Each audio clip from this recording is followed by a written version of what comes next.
काही गरज नाही आहे बाहेरून हॉटेलमधून ढोकळा आणून खाण्याची. घरीच एवढा सुंदर असा ढोकळा तयार होतो. तर तुम्ही बघू शकता मस्त असा हा स्पॉन्जी ढोकळा तयार झालेला आहे. एकदम जाळीदार असा हा ढोकळा घरीच तयार होतो. कोणीही बनवू शकेल एवढी सोपी पद्धत आहे. तर चला, नमस्कार. मी दुर्गाज रेसिपीमध्ये तुमच्या सर्वांचे स्वागत करते आणि आजच्या रेसिपीला सुरुवात करते. तर इथे मी ढोकळा बनवण्यासाठी काही साहित्य घेतलेलं आहे. तुम्ही बघू शकता मी 2 वाट्या बेसन पीठ, 1 वाटी दही, अर्धा चमचा जिरं मोहरी, अर्धा चमचा हळद, 4 ते 5 चमचे तेल, चवीनुसार मीठ, साखर, 1 इनोची पुडी घेतलेली आहे व निंबूसत्व घेतलेलं आहे. तर एक मोठा बाउल घ्यायचा आहे. त्यामध्ये सर्वप्रथम मी इथे दही वापरणार आहे. तर घरचं दही आहे आणि जास्त आंबटही नाही आहे.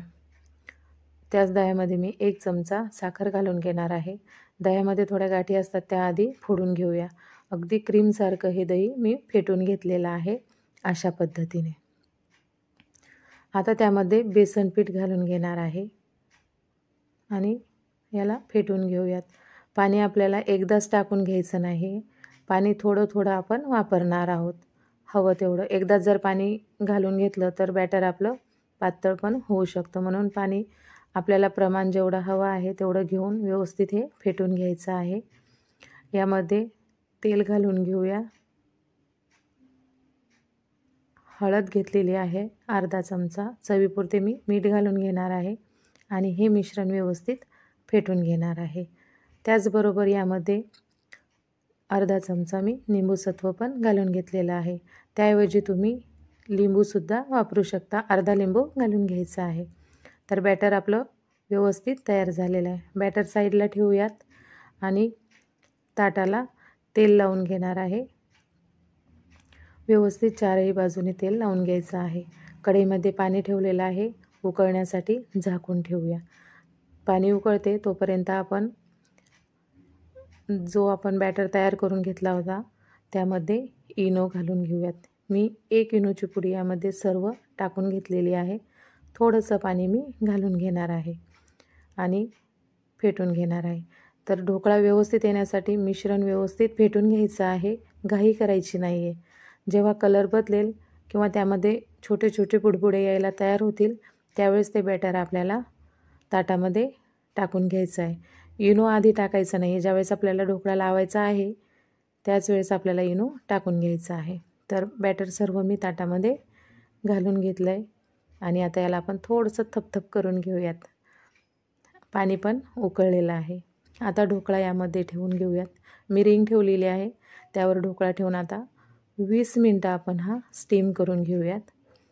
तर तोपर्यंत मी शुगर सिरप करून घेणार आहे.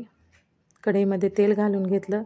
माझी वाटी पण पडली होती आणि वाटी मी काढून घेतल्यानंतर त्यामध्ये चिरलेल्या हिरव्या मिरच्या व कढीपत्ता घालून घेतला आणि पाणी घालून घेऊयात. साखर घालून घेतलेली आहे आणि मस्त असं हे साखर विरघळून घेऊयात. तोपर्यंत उकळून घ्यायचं आहे. तर सिरप तयार झालं की गॅस बंद करून घेतला आहे. 20 मिनटं झालेले आहेत आणि ढोकळा पण मस्त आपला फुगलेला आहे व तयार झालेला आहे. एक 10 ते 12 मिनटं ढोकळा थंड करून घ्यायचा आहे आधी. गरम ढोकळा आपल्याला चिरून घ्यायचा नाही आहे. तर थंड झाल्यावर खूप मस्त असा हा चिरला जातो. आपल्याला हवा तसा चौकोनी जो आकार द्यायचा आहे तशा पद्धतीने चिरून घ्यायचा आहे. तर बघू शकता मस्त असा ढोकळा तयार झालेला आहे. तुम्ही जर माझ्या चॅनलवर नवीन असाल तर माझ्या चॅनलला लाईक करा, शेअर करा आणि अशाच नवीन नवीन व्हिडिओ बघण्यासाठी माझ्या चॅनलला सबस्क्राईब करा. तर खूप छान असा स्पॉन्जी हा ढोकळा तयार झालेला आहे. जाळी पण खूप छान येते आणि अशा पद्धतीने जर ढोकळा तुम्ही बनवला तर खरं सांगते बाहेरून तुम्ही कधीच ढोकळा विकत आणून खाणार नाही. अगदी एक अर्ध्या तासामध्ये ढोकळा तयार होतो. प्रवासात नेण्यासाठी किंवा कधी घाई गडबडीमध्ये पाहुणे वगैरे आले तर नाश्त्याला वगैरे पण हा खूप उत्तम पर्याय आहे. अवघ्या अर्ध्या तासात ढोकळा तयार होतो. मी इथे खोबरं किसून घातलेलं आहे, कोथिंबीर घालून घेतली आणि जी शुगरचं पाणी आपण तयार करून घेतलं होतं शुगर सिरप ते पण घालून घेतलेलं आहे. ढोकळा मी व्यवस्थित मिक्स करून घेतलेला आहे तर तुम्ही बघू शकता मस्त असा रसरशीत ढोकळा तयार झालेला आहे. बघताच तोंडाला पाणी सुटेल असा ढोकळा तयार होतो. तर तुम्हाला माझी रेसिपी कशी वाटली कमेंट करून नक्की सांगा. चला तर मग भेटूया पुढच्या रेसिपी.